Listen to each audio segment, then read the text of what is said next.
Salut, c'est Vince, bienvenue sur Histoire de vinyle dans la série Un jour un groupe, cette capsule consacrée au groupe canadien Black Mountain. Alors avant tout, bien sûr, je vous invite à vous abonner si ce n'est déjà fait en cliquant sur le bouton qui est à droite, le petit symbole qui est à droite de votre écran, à partager le lien bien entendu, et puis à commenter, n'hésitez pas bien entendu.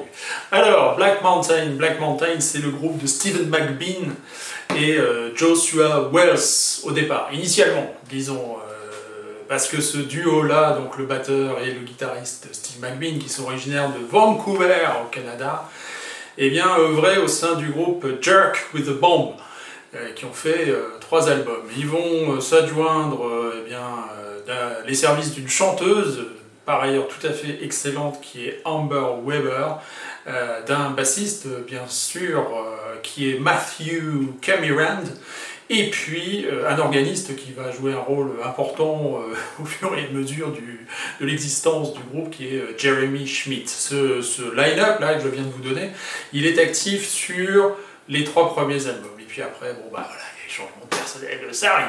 Alors, le monde se divise en 2 catégories. Ceux qui n'apprécient guère Black Mountain pour la raison suivante: ils considèrent que voilà, c'est un groupe, si vous voulez revisiter un petit peu l'histoire du rock des 30 dernières années ou des 40 dernières années, et bien voilà, ce groupe est fait pour vous, tant effectivement leurs influences sont multiples du côté, et vraiment très très nettes, je vais y revenir, du côté du rock, du hard rock des années 70-80, du rock psychédélique, et puis aussi de la musique progressive, voire spacey si vous voulez. Donc bon, ok, vous voulez faire une petite révision de ce qu'était le rock à travers un groupe, voilà, sans grande originalité donc, bref. Et puis la deuxième partie de l'univers, dont je fais partie, considère que non, au contraire, Black Mountain, c'est un groupe à part entière, et en particulier avec son propre son, en dépit de ses influences qui sont assumées, un son qui est trouvé grâce au duo de chanteurs, donc Stephen McBean et puis Amber Weber, la chanteuse. Je trouve qu'avec ce duo, et puis la fusion qui est réelle entre les différents musiciens, eh bien, ce groupe sait créer son univers en dépit de l'éclectisme des genres, parce que c'est exactement ça. Alors, ce que je vais vous proposer, c'est un petit peu de changer un petit peu le format. C'est vrai que d'habitude, j'incrustais, après vous avoir montré les pochettes des vinyles. Là, je vais faire l'incrustation de la pochette, sa référence, et puis ensuite, je vous la montrerai, et puis voilà, bon, ça change pas grand-chose à l'histoire. Alors, le premier album sort en 2005, sur un label qui est important, très important, pas seulement dans le rock, mais aussi dans la musique électronique, même s'il ne verse pas, pour le coup, en termes d'influence, véritablement dans la musique électronique, même si le synthétiseur, par moment, de Jeremy Schmidt fait très clairement penser à des influences de groupes tels que Tangerine Dream, par exemple. Bref, mais pas seulement, vous allez voir.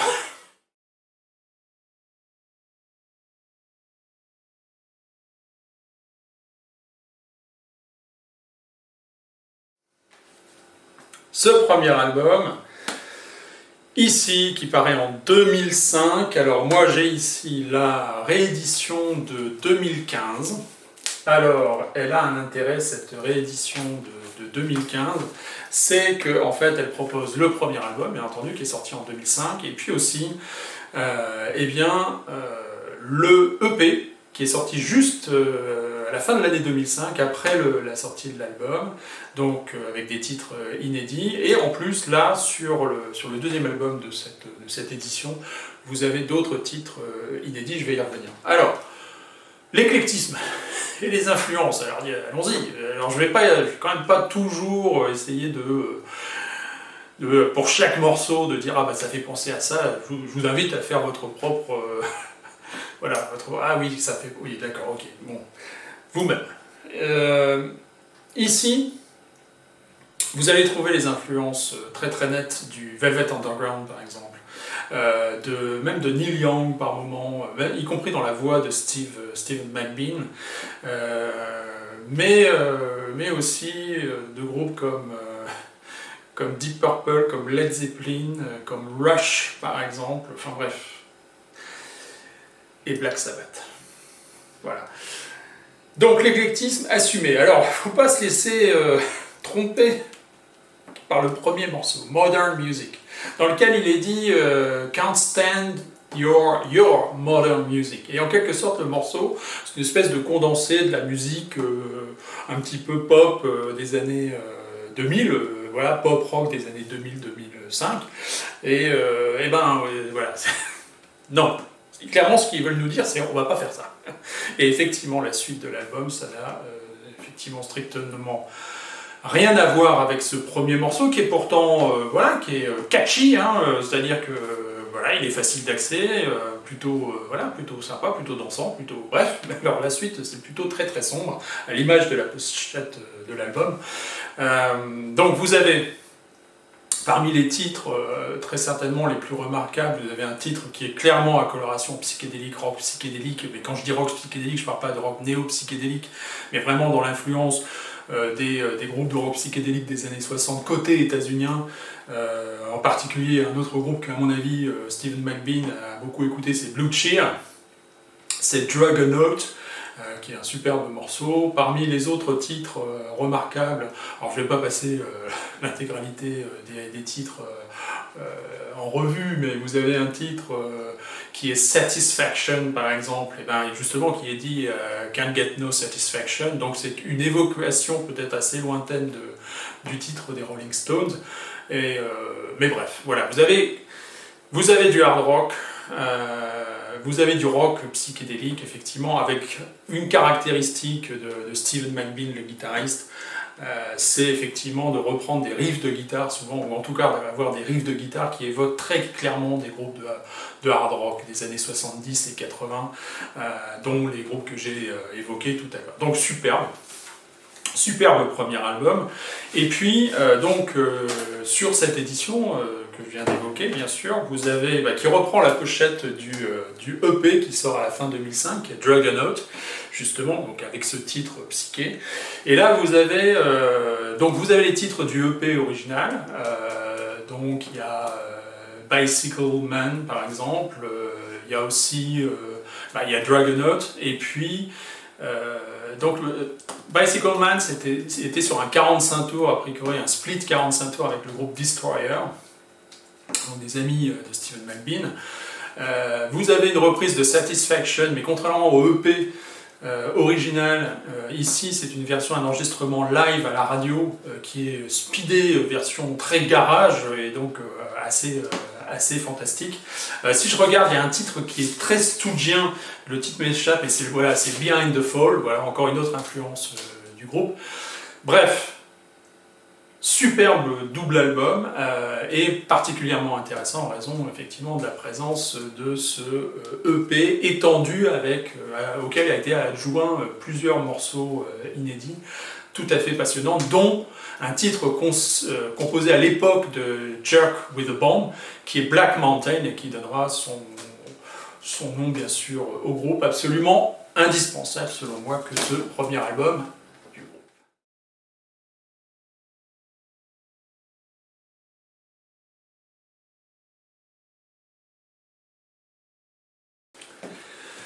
Cet album, c'est In the Future, qui sort en 2008. Ici, c'est le pressage original. C'est un double album, donc qui sort en 2008, toujours sur Jazz Jaguars.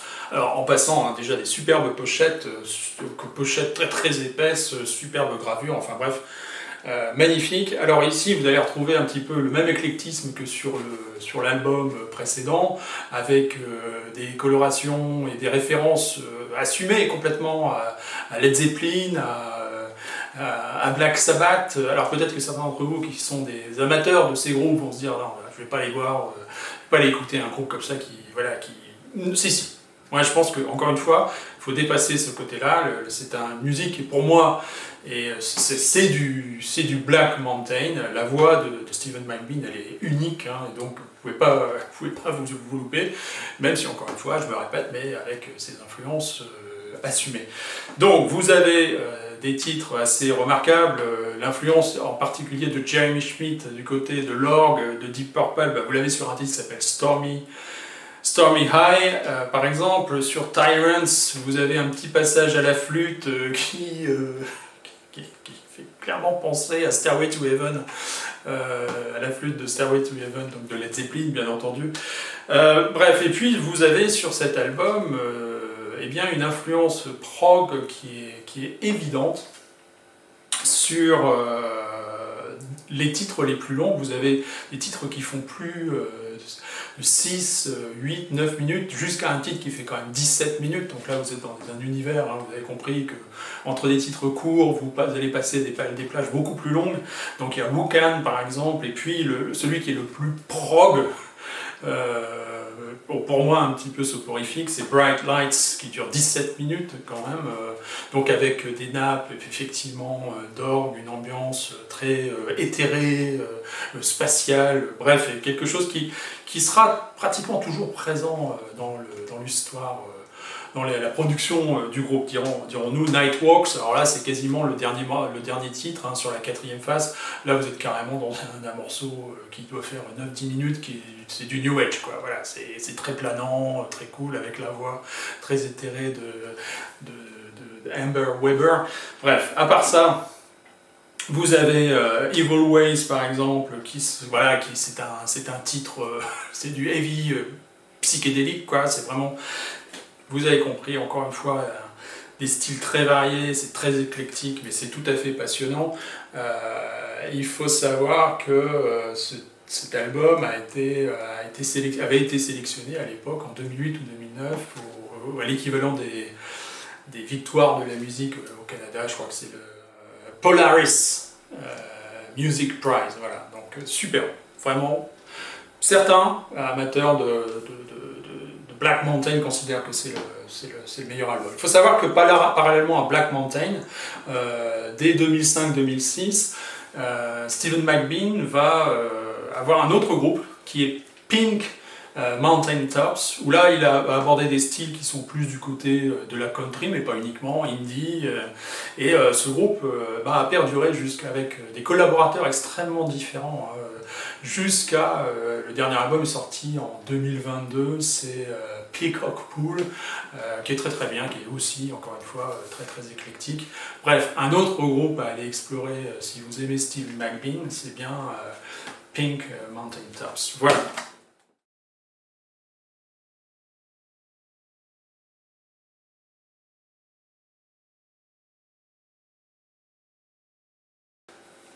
Le voici, le 3e album de Black Mountain, qui sort fin 2010.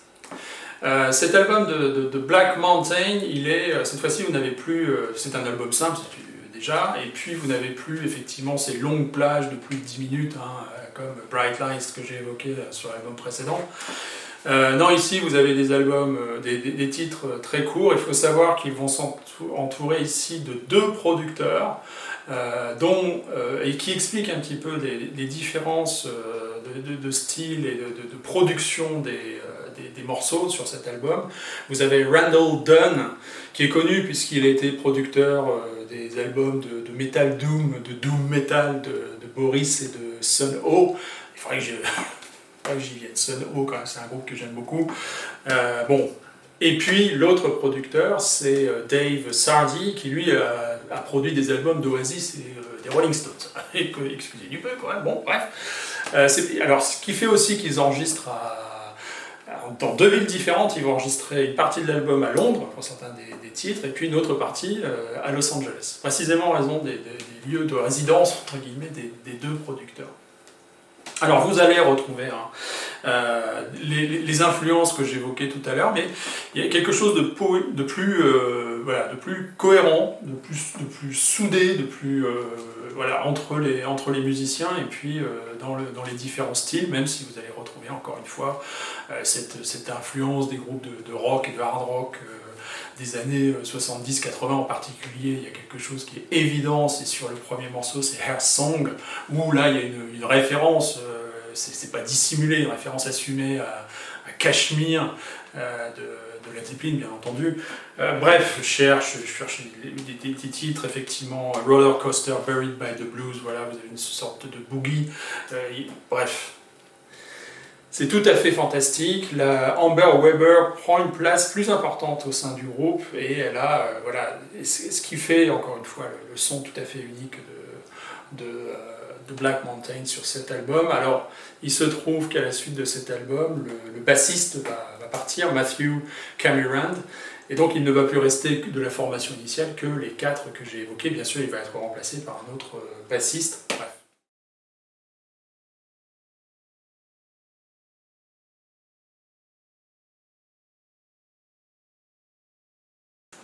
Alors, la production suivante, vous l'avez vu dans l'incrustation, c'est... Alors, ils l'ont barré, ils ont bien raison de l'avoir barré, je vais expliquer ça pourquoi.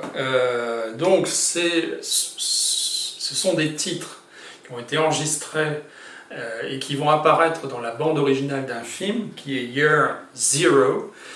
Donc, la bande son ici sort en 2012.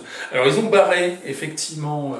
The Original Soundtrack of Year Zero. Pourquoi? Parce qu'en fait, le réalisateur va prendre les titres que propose Black Mountain. Alors vous allez comprendre, ce ne sont pas tous des titres originaux, enfin pas originaux, mais nouveaux. Il va les découper, bref, pour les besoins du film, des scènes, etc. Ce qui fait que vous ne retrouvez que très rarement les morceaux que vous avez ici sur ce non-album non plus. Alors vous allez retrouver des titres qui apparaissaient mais dans des versions différentes sur les albums précédents. Vous avez en particulier Bright Lights, dont j'ai parlé. Alors là il est raccourci, il fait plus 17 minutes mais 13 minutes. Vous avez Tyrants, bien sûr, Wilderness Art, et puis vous avez, voilà, vous avez 5 titres inédits. Donc ce n'est pas considéré comme un album véritablement de Black Mountain, mais c'est un élément important dans leur discographie où vous allez retrouver toutes les influences. Ici, Amber Weber prend une place encore plus importante dans la production et en particulier dans les voix sur les morceaux inédits qui apparaissent sur cette bande-son.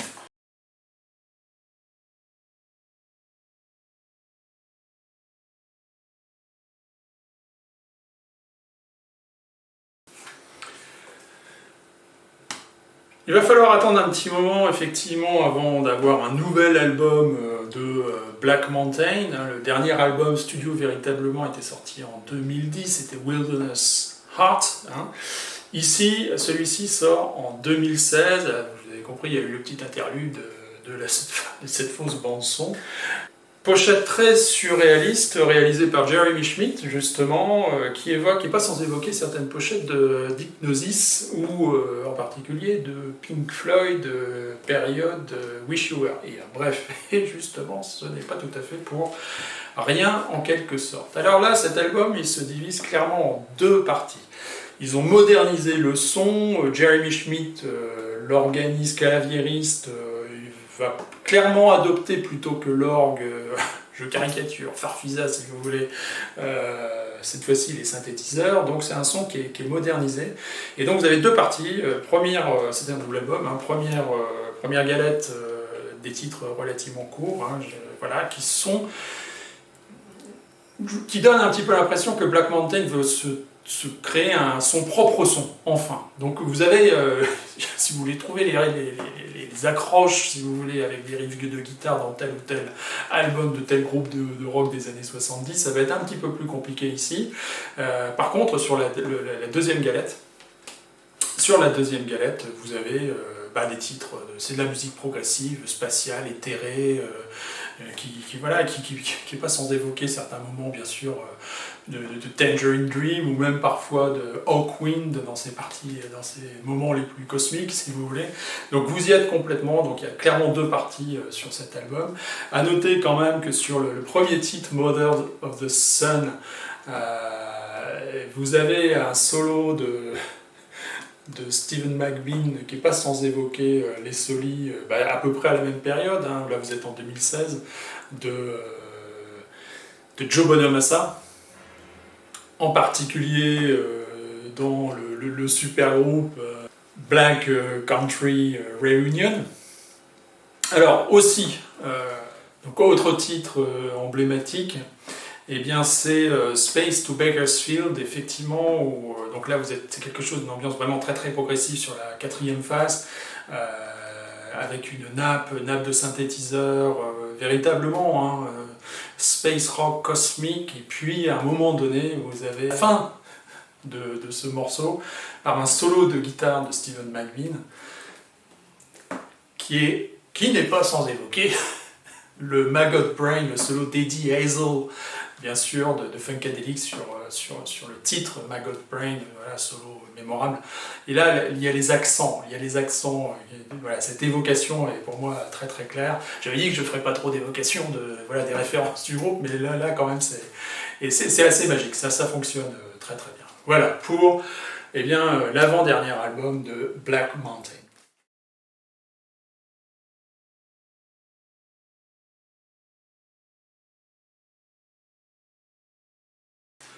Dernier album de Black Mountain, Destroyer, sorti en 2019. Cette fois-ci, il y a eu des changements de personnel. Joshua Wells, le batteur, un des membres fondateurs de Black Mountain, est parti, de même que Amber Weber. Amber Weber va être remplacée par Rachel Fanand, qui provient du groupe Sleepy Sun, qui est une chanteuse bien sûr, mais aussi qui a écrit plusieurs livres, enfin bref. Elle rejoint le groupe. Pour compenser le départ du batteur, en fait vous avez plusieurs batteurs qui vont officier ici sur cet album. Il y en a un en particulier, si je retrouve son nom, oui voilà, c'est Cliff Skurlock. Cliff Skurlock, peut-être que certains d'entre vous le connaissent puisqu'il il a officié pour les Flaming Lips. Donc, ne reste que Jeremy Schmidt, et encore une fois, c'est un album qui renoue un petit peu avec ce qu'ils avaient fait sur Wilderness Hearts, vous savez, la pochette avec la tête de requin. Vous y êtes tout à fait. C'est un album simple cette fois-ci, et encore une fois, vous avez le même éclectisme, complètement. Donc, des riffs de hard rock, avec encore une fois cet effort de faire d'avoir ce duo de chanteurs, voilà, comme la voix féminine qui vient un peu tempérer la voix unique de Stephen McBean, qui est un peu difficile, qui est assez douce. Tout à l'heure je disais effectivement que parfois elle évoquait la voix de Neil Young, sans le côté un petit peu nasal si vous voulez, mais il y a quand même un petit peu de ça. Donc c'est une voix qui est quand même assez douce, mais qui peut prendre des accents. Vous allez voir, j'ai évoqué un titre qui est vraiment très très bien sur l'album, mais disons il y a toujours en contrepoint, il y a la voix féminine qui est vraiment, voilà, qui fait la caractéristique, qui fait le style pour moi de Black Mountain. Bref, c'est mon avis. Alors, des titres extrêmes, si vous voulez aller dans l'extrême, donc la référence, le riff speedé de hard rock années 80, vous avez l'album, le titre License to Drive, et pour cette raison peut-être le titre le plus faible de l'album. Sinon pour le reste, voilà, vous avez les nappes, un petit peu les nappes. Au contraire, ce ne sont pas des notes égrenées au synthétiseur qui évoquent Tangerine Dream sur Closer to the Edge. Vous rappelez quelque chose, ce titre d'ailleurs. Bref, c'est pas une reprise, pas du tout. Alors, Future Shades on the Rising, le boogie avec Boogie Lover bien entendu, et puis parfois Stephen McBean prend des accents à la David Bowie, y compris surtout la voix, sur le dernier titre qui est FD72, qui est un titre complètement hypnotique, voilà, qui fonctionne admirablement. C'est un superbe album. Malheureusement, le dernier album de Black Mountain, rien n'est sorti de Black Mountain depuis 2019. Je vous ai dit, parallèlement, lui, Stephen McBean a continué de sortir, en particulier après celui-ci, pour Pink Mountain Tops. Eh bien, il a sorti en 2022 un album qui est vraiment très très bien, très éclectique, et qui n'est pas sans évoquer cet album de Black Mountain. Donc, je l'ai dit tout à l'heure, c'est Peacock Pool, que je vous invite à découvrir. Mais sachez quand même que Black Mountain a un son qui est celui de Black Mountain, en dépit de ses références assumées, encore une fois. Vince, il se répète, et il se répète. Voilà. Vince, it's me, que the perdu.